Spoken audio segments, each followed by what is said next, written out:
Before the season started, it looked like Spurs were set for a rough season. They lost their star man in Harry Kane and brought in a new manager in Ange Postecoglou. While Postecoglou came with some pedigree, he never worked at a level as high as the Premier League, and it looked like his system would take a while to set in for the Spurs players.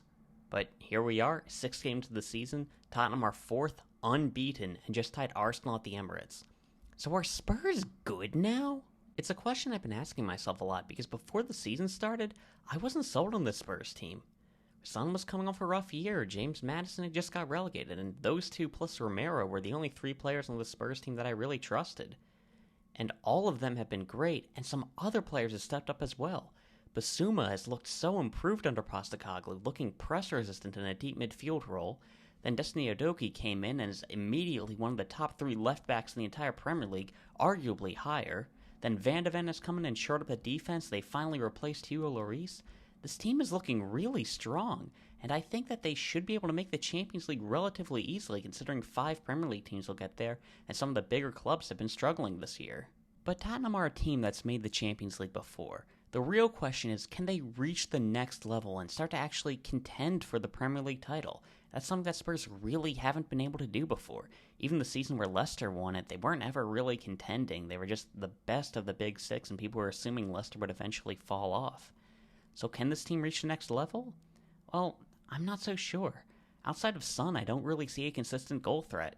Richarlison has shown glimpses and Kulusevski is talented, but are either better than Anthony Gordon? And then I have some questions about the defense. I like Romero, but he's been very inconsistent, probably at fault for both of the goals against Arsenal. And then Pedro Porro, despite a good start to the season, he has been strong. He was bad last season, and you have to see if he's able to stay consistent throughout the year. And then there are some issues with squad depth. I feel like it could be like Arsenal last season where Saliba's injury wrecked their season. I feel like one injury to a wide variety of Tottenham players could completely derail their campaign. So I have some issues about the squad still. But you could argue that the improvement in the squad is down to Ange Postecoglou, and despite some concerns about the team, he's been getting the best out of every player who's seen the field. And I think it's fair to say the club has improved dramatically since his arrival. Before I even get into tactics, just the buy-in that the players have had has been insane. Their work rate has been great, and they've been willing to work for Postecoglou. And in addition, their win against Sheffield United really impressed me. Now I know there's some controversy about the game, but Tottenham are down 1-0 to the worst team in the Premier League. And to lose that game after a really good start to the season, that would just be so Spursy. But they didn't. They were able to come back and pull off a really impressive late win. Maybe Tottenham are starting to get over that mental barrier that it feels like they've had for so long, and Postecoglou looks like he's been a big part of that. He has also been strong tactically, implementing a new strategy. As opposed to passing out of the back, Spurs will dribble to beat the press. They will take on their pressers and dribble past them. And if this succeeds, Spurs have a massive advantage and can attack in numbers. Basuma and Udogie have been a huge part of doing this well. It's been an innovative strategy that encourages defenders to take players on the dribble, something that's just been seen as a mistake for players to do in the past. But the thing is, I don't really know if it's a good idea, unlike subscribing to the channel, which would be a great idea. But for Spurs, against Arsenal, they lost the ball in a dangerous position several times, and as teams get more film on Tottenham and get more familiar with them, that could happen frequently. It's a strategy that has its rewards, but the risk just seems so high. I mean, who knows, maybe it's something like involving goalkeepers in build-up play, which was seen as a huge risk at the time, but it's looked back as an innovative strategy that's become a staple of the game.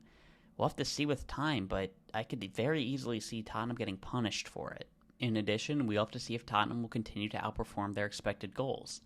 According to Football Reference, they are currently 9th in an expected goal difference per 90 table, and they were outperformed in their game against a tough opposition in Brentford, United, and Arsenal. In addition, Son, their top goal scorer, has been outperforming his expected goals by 3.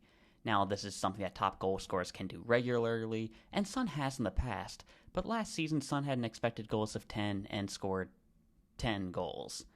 We'll see if Tottenham regress to where the numbers suggest they should be, or maybe there's just a small sample size, and Spurs are better than the numbers, and with more data, they will suggest that Spurs should be dominating as they are. But despite my concerns, it is obvious how much Tottenham have improved this season when you watch them, and that is without Harry Kane. Ange Postecoglou has done a great job getting his players to buy in, and they have implemented his system so quickly. I mean, look at Manchester United. Erik ten Hag's been there for over a year, and they're still yet to implement his system well. And it should be said that Postecoglou is doing this with a young group of players. Aside from Son, who is 31, the entire group of starters is 26 or younger. It looks like Spurs have a good young core to build around for the future. So we'll go back to the original question. Are Tottenham good now? Well, I think right now, Tottenham will be a Champions League team, but they won't be in the title race.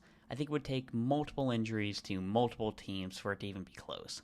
But with the game against Liverpool coming up, I think that we'll be able to gauge how good this Tottenham squad is. And if their tactics end up working, and if the club's mentality is really starting to change, plus, and this is a big if, they get investment from their ownership, if all of those things go right, I could see Spurs competing for titles and winning trophies sooner rather than later. And I don't think any Tottenham fan will be disappointed with the start to this season. So yeah, that's all I got to talk about. If you like this, like, subscribe, and I've got 2 videos on Manchester United and Chelsea, which are somewhat similar to that if you're interested. With that, see ya.